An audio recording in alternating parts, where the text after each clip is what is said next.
So in 2022-2023, Ukrainian farmers planted about 4.5 million hectares less compared to the previous year. Yields were also low.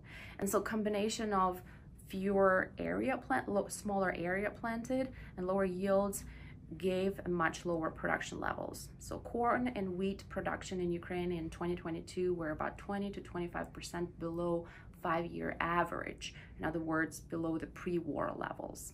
So even though production was down in 2022-2023, exports were actually pretty good, and they surpassed the expectations that people had for Ukraine for 2022-2023 year.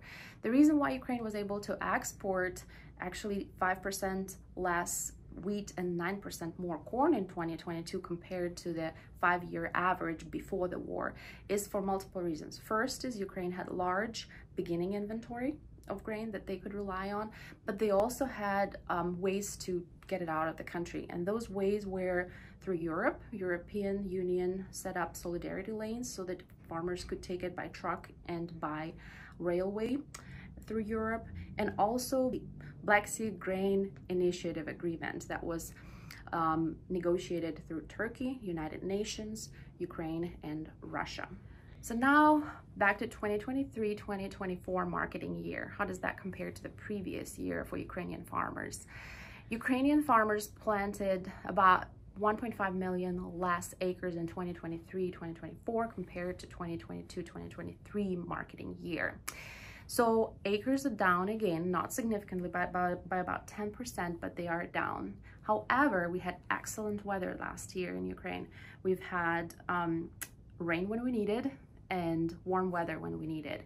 And so production, corn and wheat production, is expected to be up this year significantly, even though the area planted is down slightly. So we are expected to see about 15 to 17% reduction in the production this year compared to the pre-war 5-year average in Ukraine. So again, we're still down compared to the pre-war time, but significantly less, about 15 to 17%. So we're gonna have a lot more grain in Ukraine this year, but the question remains, will we be able to get it out? And so that's where the issue is: exports, transportation, and export markets. So the projections for grain exports in Ukraine in 2023-2024 were down because Russia pulled out of the Black Sea Grain Agreement.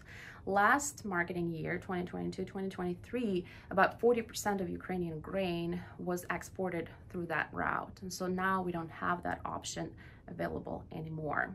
So what are Ukrainian farmers left with? They are left with the European Union solidarity lanes, so they can use trucks and railways to get it through Europe, or the Danube river ports. So those would be Izmail, for example, a river port in Ukraine that you can use to take it down the river, the Danube River, to Romanian ports, and then take it south from there. However, and again, that limits the potential to export.